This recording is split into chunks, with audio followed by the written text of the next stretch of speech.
What might George Carlin say about today's society? Let's watch and see.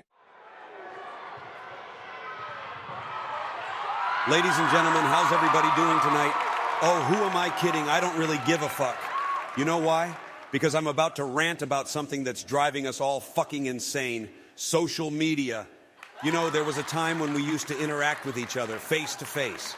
But now, people have their faces buried in their phones, scrolling through endless bullshit. You know what I call it? The great digital fucking delusion.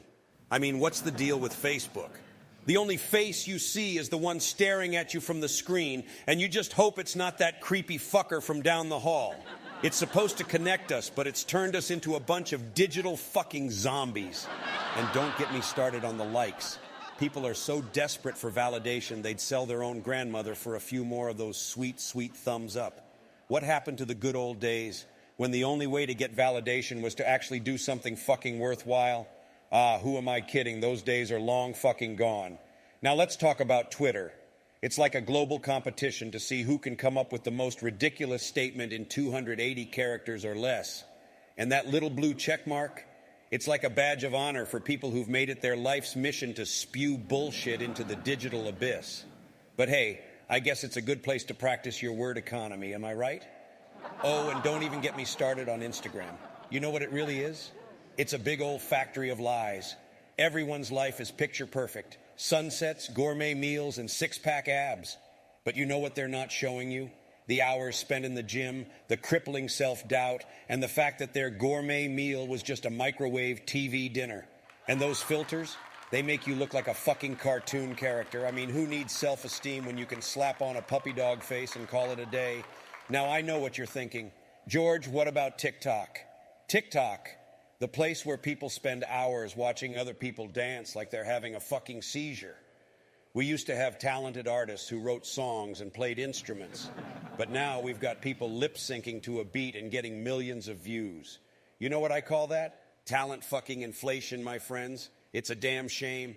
But you know what's the cherry on top of this digital shit show?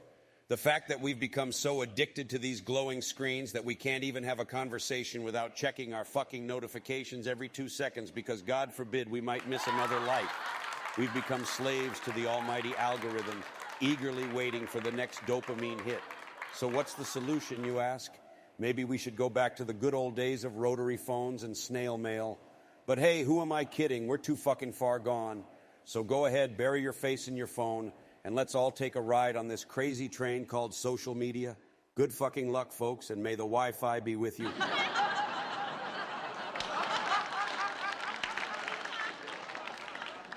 Now let's dive into the rabbit hole of OnlyFans, shall we? It's like the Wild West of the internet, where people strip down to their birthday suits and rake in the cash. It's a gold mine for anyone who wants to make money off their looks, and let me tell you, it's a fucking madhouse. You've got teenagers fresh out of high school trying to make a quick buck by showing off their goods. And guess what? It's making them miserable because they're caught up in this vicious cycle of trying to outdo one another and meet these fucking insane beauty standards. And where are these standards coming from? Instagram, AI, and all the other digital cesspools we just talked about. You know, back in my day, we used to think we were screwed up because our parents didn't hug us enough. But these poor Zoomers, they're developing mental illnesses left and right, all because they can't measure up to some pixel-perfect image on a screen. I mean, they're comparing themselves to AI-generated faces, for fuck's sake. And that, my friends, is a one-way ticket to therapy town, where they can gobble down medications for this anxiety-riddled problem or that depression-inducing trigger.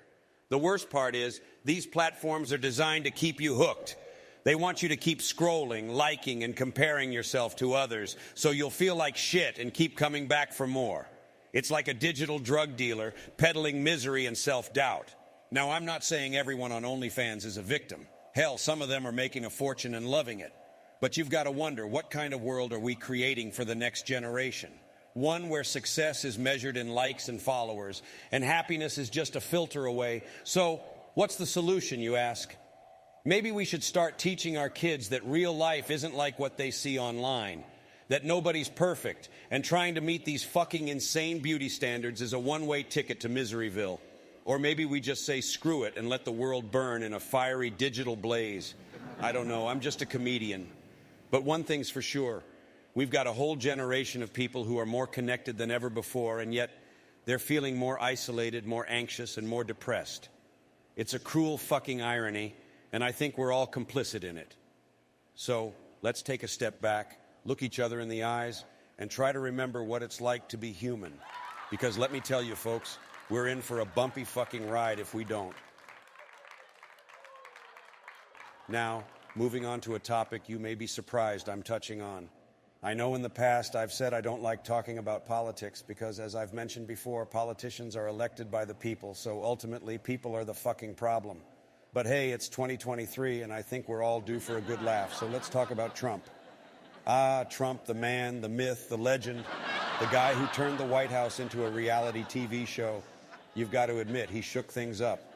I mean, who needs diplomacy when you can just tweet your way into international disputes, am I right? But here's the thing. Trump was just a symptom of a bigger problem. The fact that we, as a society, are so obsessed with celebrity culture that we'd elect a reality TV star to run the fucking country. I mean, what's next? Kim Kardashian as Secretary of State? Don't laugh. It could happen. And while we're on the topic of politics, let's talk about how the left and the right have turned into a bunch of screaming children, hurling insults at each other on Twitter like it's the fucking schoolyard. Whatever happened to respectful debate and actually working together to solve problems? Oh, right, that's not entertaining enough. We'd rather watch the political shit show unfold on our screens and pretend that we're making a difference by liking and retweeting. You know, I used to think that politicians were like a big old bag of snakes, slimy, venomous, and not to be trusted.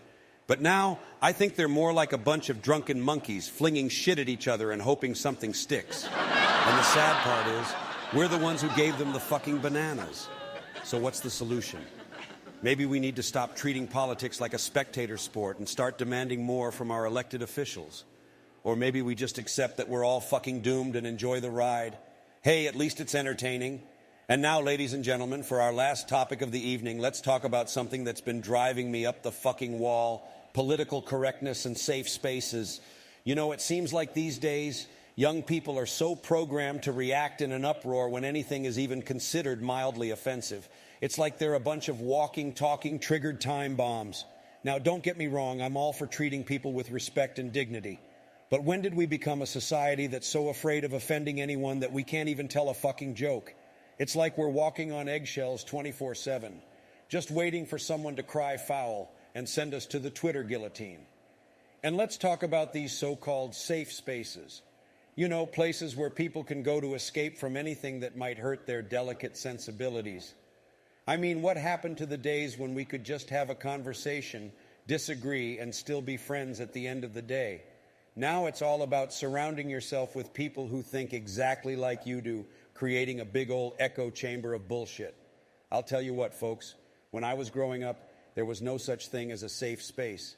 If someone said something you didn't like, you either ignored them, told them to shove it up their ass, or came up with a witty comeback. It was called building character. But now, we've got a generation of people who think the world should cater to their every whim, and it's turning us all into a bunch of spineless jellyfish. So what's the solution?